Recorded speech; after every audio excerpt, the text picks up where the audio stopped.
we wouldn't have stories like this one.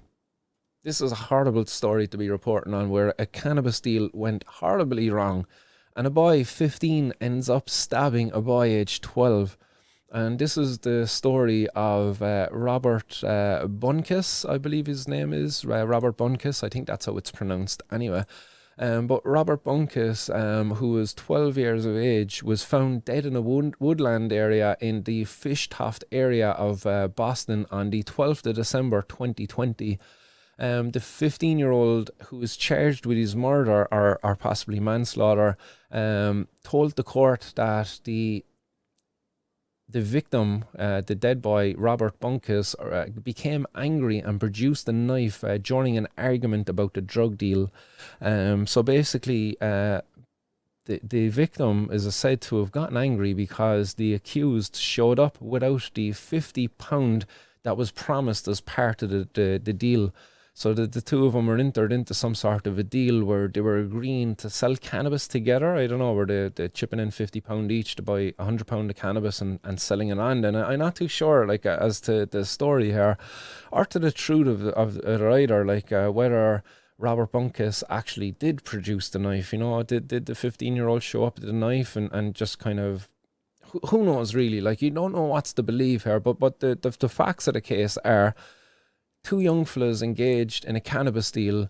One of them, someone produced the knife, and the older of the two ended up getting the better of the situation, and the younger then died because of it, and was found dead in the woods. Like, horrible. This was all avoidable. Young fellas shouldn't be meeting up to buy and sell cannabis. Cannabis shouldn't be worth it at all. Like, what are they doing it with alcohol?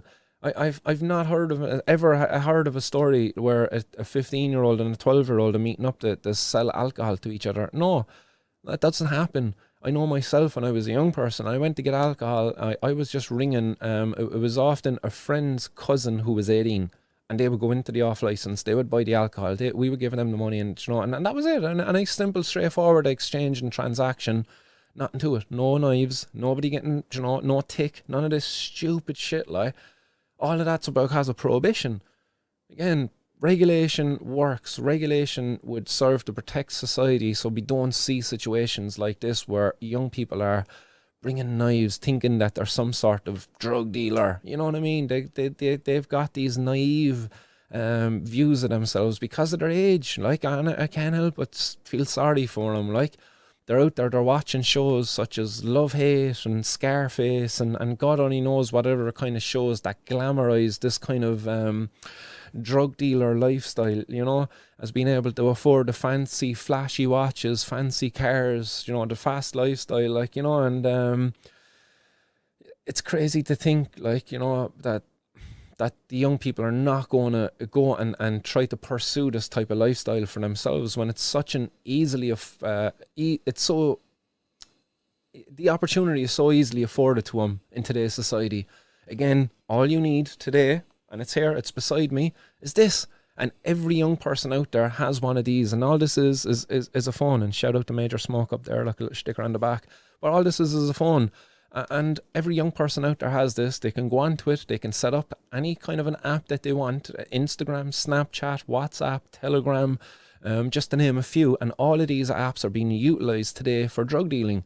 So any young person is able to engage in this sort of thing because, drug dealers, the organized crime gangs out there, they don't care who you are. All they want to know is, do you got friends? Do you think you're going to be able to move my drugs for me? Grand, go for it. Here you go, man. Here's a fucking £1,000 worth of drugs. Don't lose them or I'm going to break your legs, and you better have my money next Friday or I'm going to break your legs. That's exactly what's going on out there. And then the young fellas, thinking that I have to do this now. Like, your man's going to break my legs if I don't fucking get the money for him. So I'm going to have to break somebody else's legs, but I'm not strong enough to break legs. So I'm just going to bring a knife. Sick, man. It's sick. End this shit. End fucking prohibition. End drug prohibition. The Misuse of Drugs Act is not fit for purpose. It's putting our society in danger. It's putting our young people in danger. I've 2 bloody kids. I've a third on the way. I don't want them to be walking the streets where there's young fellas out there who think they're fucking Tony Montana going around like with machetes and things like that. Like, that shouldn't be an easy... an opportunity that's easily afforded to these young people today, like, and it's easily afforded to them because of prohibition. Prohibition is the main the main reason that this is such an easy pathway for young people to go down. Until we remove prohibition from our society, sadly, this is what we're going to be seeing. It makes me want to have a bowl.